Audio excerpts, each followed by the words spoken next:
नमस्कार मित्रों, मैं हूं डॉक्टर हरिनिवास।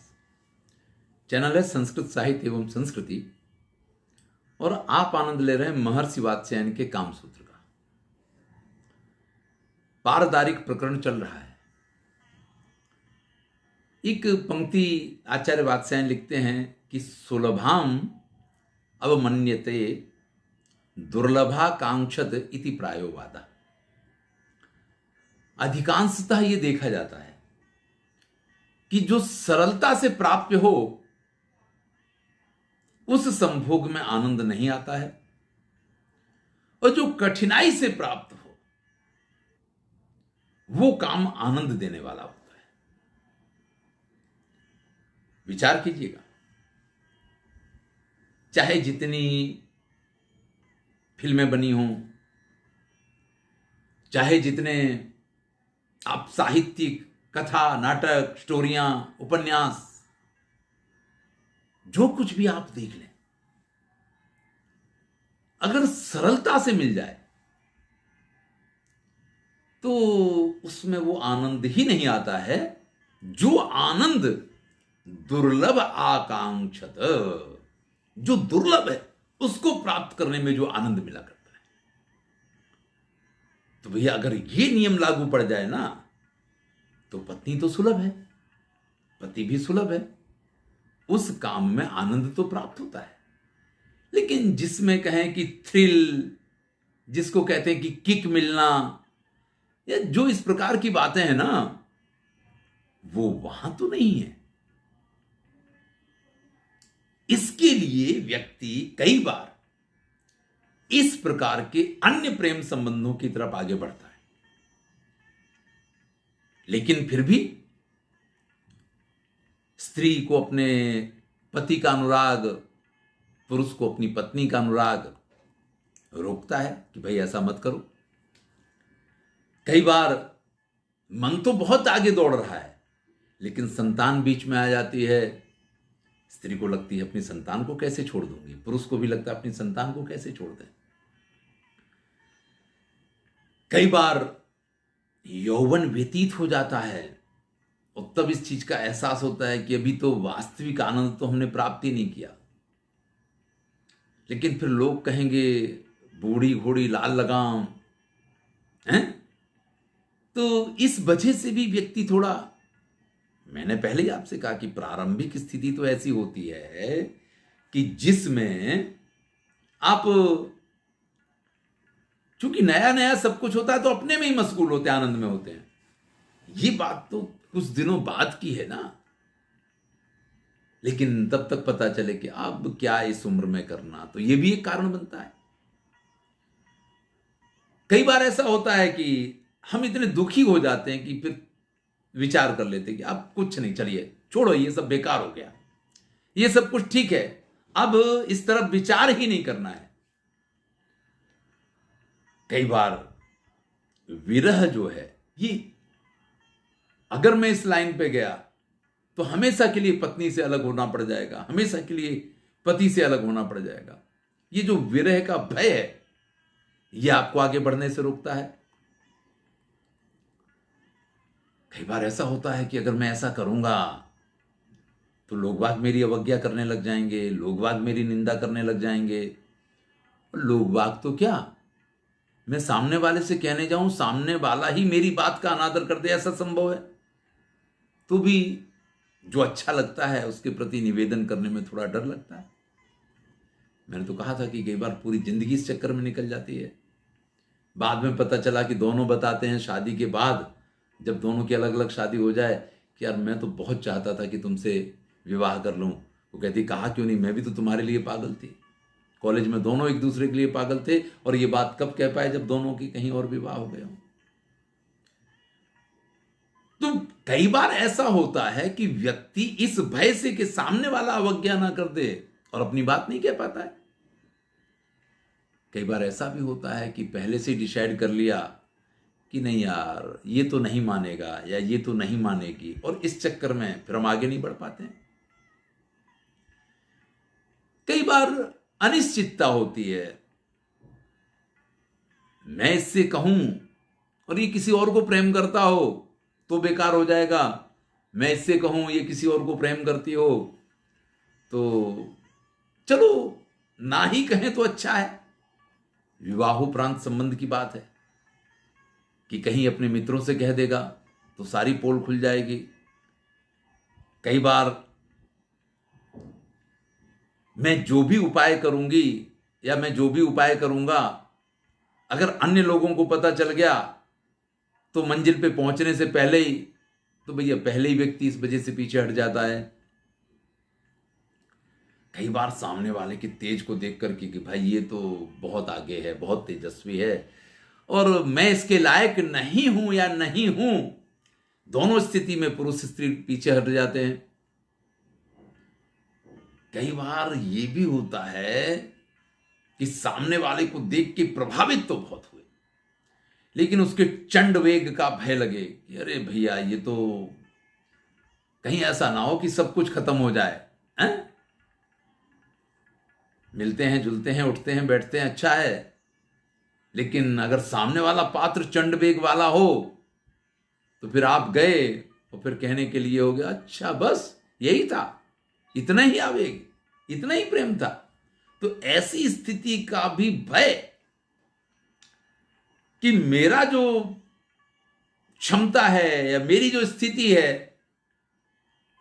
कहीं वो उसके सामने खुली ना पड़ जाए, इस वजह से भी व्यक्ति पीछे हट जाया करता है। इसमें सबसे बड़ी बात उन्होंने कही कि धर्मापेक्षा चेती, कि व्यक्ति को धर्म का भय, अपने संस्कारों का जो भय लगता है, सबसे बड़ी बात वो है कि इस वजह से व्यक्ति, यानी अगर ये धर्म का भय, संस्कार का भय ना हो, ये जो बातें ऊपर बताई गई इन चीजों का भय ना लगे ना, तो आप ये मान लीजिए कि 95% लोगों के एक दूसरे के साथ संबंध हो जाए, क्योंकि फिर कोई भय ही नहीं रह जाएगा। इसीलिए सिविलाइज्ड, जिसको सभ्य समाज कहते हैं ना, उसके नियम कायदे कानून हुआ करते हैं, उसकी संस्कारिता होती है, उसके बंधन बनाए गए हैं, इसी वजह से बनाए गए हैं ना। अब आचार्य वात्स्यायन कहते हैं कि ये सारी स्थितियां, परिस्थितियां जो आपको रोकती हैं आगे बढ़ने से, जब आप इन सारी स्थितियों, परिस्थितियों को अतिक्रांत करेंगे, तभी तो दुर्लभ को प्राप्ति वाला आनंद प्राप्त होगा। तेसु यदात्मनि लक्षयेत तदादित एव परिच्छन्द्यात्। भाई अगर आपको उस आनंद को प्राप्त करना है तो जो जो कारण इसमें कारणभूत बन रहे हो, अगर कोई पुरुष ऐसा है कि वो धर्म के भय से, अपने संस्कारों के कारण आपके साथ नहीं जुड़ रहा है, तो आप उसको उसका समाधान दीजिए। कोई स्त्री ऐसी है कि अपनी संतान की वजह से नहीं जुड़ रही है, या कोई पुरुष संतान की वजह से, जो ऊपर कारण दिए थे, तो आपको उन कारणों को दूर करना चाहिए। अपने प्रेम को इतना प्रकृष्ट करके प्रदर्शित करो कि सामने वाला आपके प्रेम को ठुकरा ही ना पाए। आर्यत्व युक्तानि राग वर्धनात्, जो शास्त्रों में कहे गए हैं। आप कहेंगे शास्त्रों में तो ऐसा कहीं नहीं लिखा है, वहां तो परिस्त्री गमन को सबसे बड़ा पाप माना गया है। भाई यही तो सिविलाइज्ड समाज है ना, यही तो हमारा सभ्य समाज है, वहां इसी चीज का निषेध किया गया है। लेकिन काम शास्त्र के अनुसार ये सिद्धि, ये आनंद, ये एक सबसे बड़ा आनंद है। और इसलिए वो कहते हैं कि जो बातें वहां कही गई हैं, अगर आप किसी धन की अपेक्षा रखने वाली स्त्री के उसमें आए हैं, तो उसको इतनी भेंट सौगात दीजिए कि फिर वो आपसे ना ना कह पाए। अगर कोई आपके गुणों की वजह से आपसे प्रेम करता है, तो इतने गुणवान बन जाइए कि सामने वाला आपको ना ना कह पाए। तो ये यहां पे कि उसके प्रेम को इस स्थिति तक बढ़ा के ले जाइए कि वो ना ना कह पाए। सब कुछ है, मौका भी है, दस्तूर भी है, वातावरण भी खड़ा हो गया, और फिर भी आप जिसको प्रेम करते हैं वो आपसे मिलने के लिए तैयार नहीं है, तो फिर समस्या क्या है उसको बराबर समझिए और फिर उन समस्याओं को दूर कीजिए, अगर आपको इस प्रकार का मिलन प्राप्त करना है तो। अब आचार्य वात्स्यायन यहां पे इस प्रकार के पुरुषों का वर्णन करते हैं कि जो पुरुष अन्य स्त्रियों को सरलता से प्राप्त करने की क्षमता रखते हैं। पुरुषास्त्वमी प्रायेण सिद्धा, ऐसे लोग हमेशा अपने प्रयास में सफल हो जाया करते हैं। काम सूत्रज्ञः, जो काम सूत्र के जानकार होते हैं। सबसे पहले तो भाई काम सूत्र लिखा गया तो इसी बात को कहा जाएगा कि काम शास्त्र के जो विद्वान होते हैं, निष्णात होते हैं, वो चूंकि जानते हैं कि कहां कैसे क्या करना है तो उसमें सफल हो जाते हैं। कथा आख्यान कुशलो, जो कथा और आख्यान कहने वाले बड़े बड़े पंडित लोग होते हैं ना, उनके साथ भी जीवन में, चूंकि मैं तो ऐसे पंडितों के बीच में ही बड़ा हुआ हूं, तो निश्चित तौर पे मैंने इस चीज को देखा है कि उनके एक के साथ नहीं, बहुतों के साथ इस प्रकार के संबंध बड़ी सरलता से बन जाया करते हैं। क्योंकि ऐसे कथावाचकों के पास, ऐसे पंडितों के पास जाकर के कई बार तो स्त्रियां अपना सौभाग्य समझती हैं कि ऐसे किसी व्यक्ति के साथ हमारा मिलन हो गया। बचपन से आप जिसके मित्र रहे हों उसके साथ भी संबंध बनाना सरल हो जाता है। प्रवृद्ध यौवना, अगर कोई पुरुष बड़ा ही रफ एंड टफ और जिसको आप कहें कि अत्यंत हैंडसम हो, बहुत ही सौंदर्यवान हो, तो वो भी इस प्रकार के संबंधों में सफल हो जाया करता है। जो खिलाड़ी व्यक्ति हो, यहां कामशास्त्री खिलाड़ी की बात नहीं कही, वो तो पहले कह दी गई है। वास्तव में जो जिसको आप रमत गमत वीर बोलते हैं, हमारी गुजराती भाषा में कहा है, जो खेल कूद में जो खिलाड़ी लोग होते हैं वो भी, क्योंकि उनका शारीरिक सौष्ठव अच्छा होता है, तो ये तो जिनके शारीरिक सौष्ठव वगैरह अच्छी चीजें हैं इस वजह से होते हैं। लेकिन कुछ लोग ऐसे होते हैं जो सरलता से प्राप्य होते हैं, इसलिए वो सफल हो जाया करते हैं।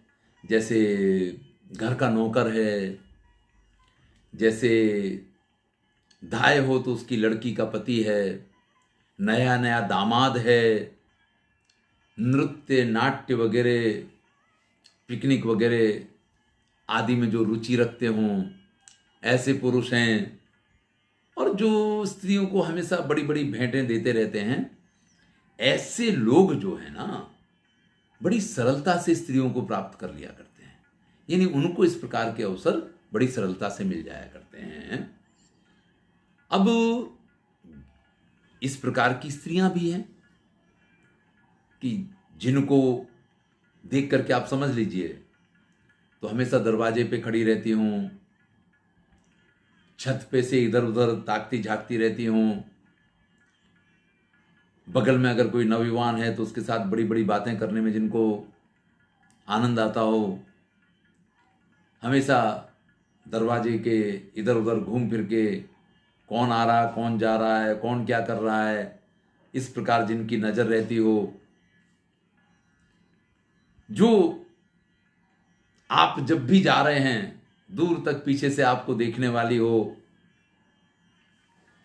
बिना कारण के जिसकी सौतें हों, जिसको अपने पति के प्रति प्रीति ना हो, या जिसका पति उसको प्रेम अधिक ना करता हो, हमेशा अपने पिता के घर में रहने वाली, विपत्ति में आकर के जिसके पति वगैरह की मृत्यु हो गई हो, ऐसी स्त्री जो बड़ी बड़ी गोष्ठियों का आयोजन करती हो, बैठ के गप्पे मारने में जिसको मजा आता हो, जो सबके साथ मित्रता रखने का जिसका स्वभाव हो,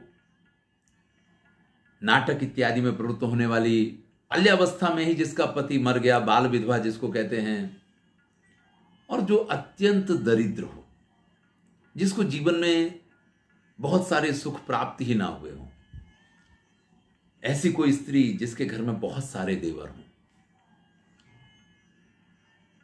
और जिसको परिवार में मान कम मिलता हो, सम्मान कम मिलता हो, और जिसका पति जो है ना वो उसके लिए अनुरूप ना हो। कन्या काले यत्ने न वारिता, वो कन्या थी, उसको तो किसी और के साथ प्रेम था, जबरदस्ती किसी और के साथ उसका विवाह कर दिया। तो ऐसी स्त्रियां भी फिर मन को संतोष नहीं होता है। समान बुद्धिशील मेधा प्रतिपत्ति साम्या, आपकी तरह जो विचार करती हो, आपकी तरह समान बुद्धि वाली हो, शील वाली हो, तो ऐसी स्त्री भी जल्दी ही, यानी जो एक ही ऑफिस में काम करते हैं, एक जैसे काम करने वाले, एक साथ काम करने वाले, इन लोगों के बीच में जो इस प्रकार के प्रेम संबंध हो जाते हैं, वो उसका यहाँ पे एक प्रमाण दिया गया है। प्रकृत्या पक्षपातनी, मतलब कुछ लोग ऐसे होते हैं कि उनका स्वभाव ही ऐसा होता है। पहली बार आपसे मिलेंगे तभी आपको लगेगा ये तो आपके पक्ष में ही बात करती है, और फिर आप कहीं भी किसी भी स्थिति में होंगे और सारे आपके विमुख खड़े होंगे, वो आपके पक्ष में खड़े होंगे। तो आप समझ सकते हैं कि ऐसी स्त्री आपके वश में सरलता से आ जाएगी, क्योंकि वो पहले से ही आपको प्रेम कर रही है, आप मान सकते हैं।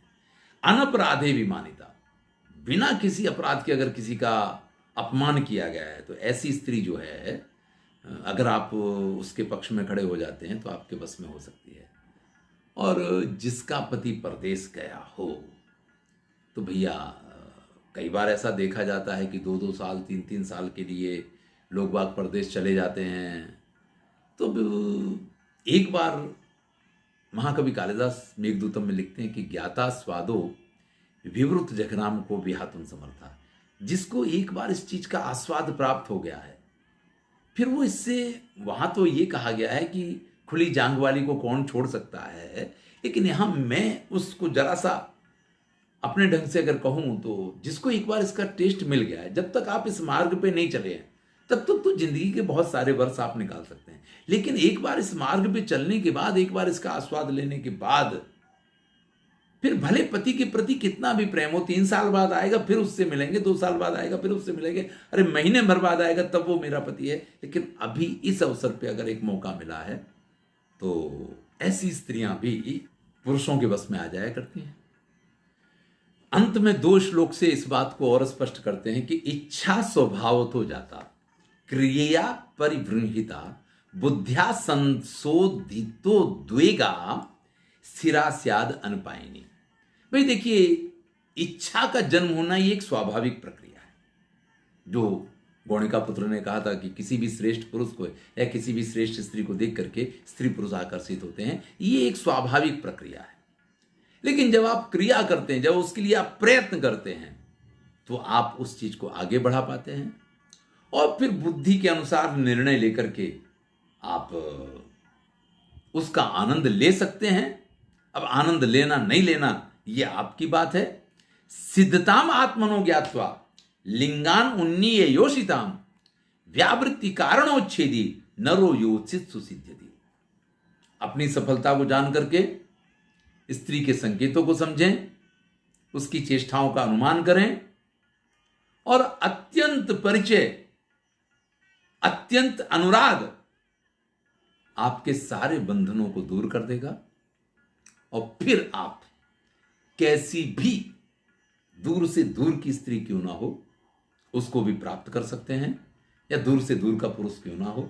अगर एक बार कामना आ गई है और आपके प्राण ही संकट में पड़ गए हैं तो फिर प्रयत्न कीजिए, वो आपको अवश्य मिलेगा। धन्यवाद। मैं हूं डॉक्टर हरिनिवास। मैंने पहले भी कहा था कि आचार्य वात्स्यायन ने कामसूत्र से संबंधित हर बात को प्रस्तुत किया है, लेकिन उसके साथ उन्होंने ये भी कहा है कि शास्त्र में कहा गया है इसलिए ये हमें करना ही है, ये आवश्यक नहीं है। तो इसकी उपयोगिता अनुपयोगिता आप स्वयं समझ सकते हैं। धन्यवाद।